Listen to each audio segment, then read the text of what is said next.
Hello everyone.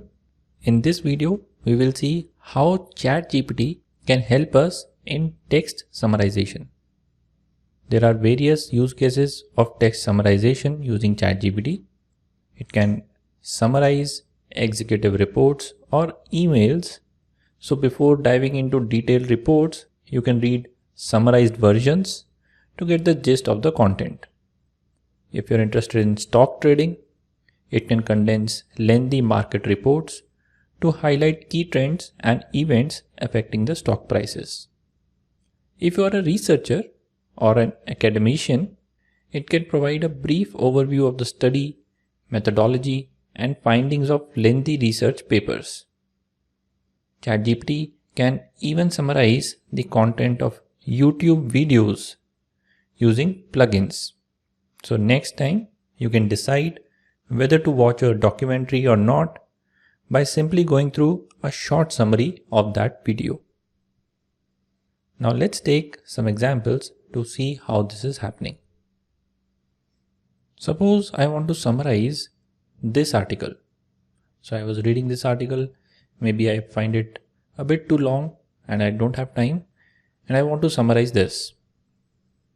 Let's copy paste this article into ChatGPT to summarize it.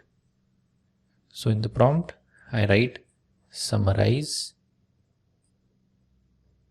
this, shift enter to come into the next line, and I'm going to delimit this text using triple quotes.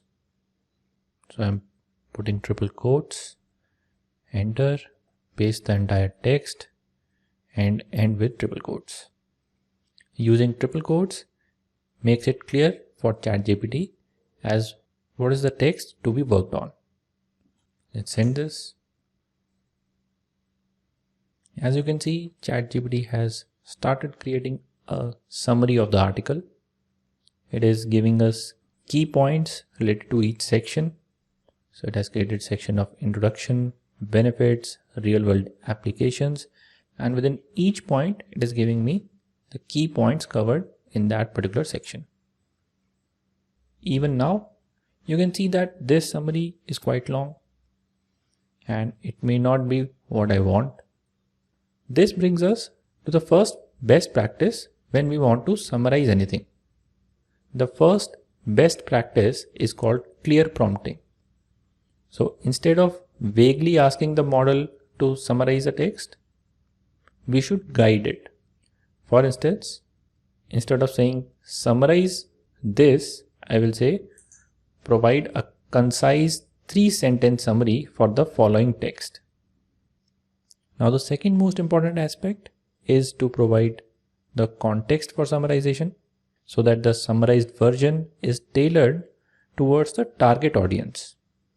For example, in this case, if the summary of this article is targeted towards a school-going student, that will be very different from the summary of article targeted towards corporate employees. So let's see how these two are different. So my first prompt is provide a concise 3-sentence summary for a 5th grade student of the following text. Let's see what it says. You can see it is saying generative AI is a special kind of technology that can create things like music, pictures, stories. You can see it has not used any difficult word, the sentences are shorter, and so on.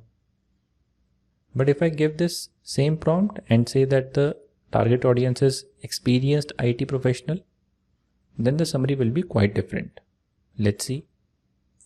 So this time I have changed this prompt, provide a concise 3-sentence summary for an experienced IT professional of the following text. Let's send this. Now you can see that the sentences are longer. It is using some advanced level of examples, etc. So in this way, you should provide context so that the summary is more usable for your use case. The third best practice is about handling lengthy texts. So remember that every tool has its limits. With ChatGPT, there's also a limit. This means that if you have super lengthy text, you need to do some handling before feeding it to ChatGPT. If your text is too long, consider breaking it into sections. Generate summary for each section. And then these segments of summaries can later be joined together by ChatGPT to get the final summary. Another thing to keep in mind is regarding bias and neutrality.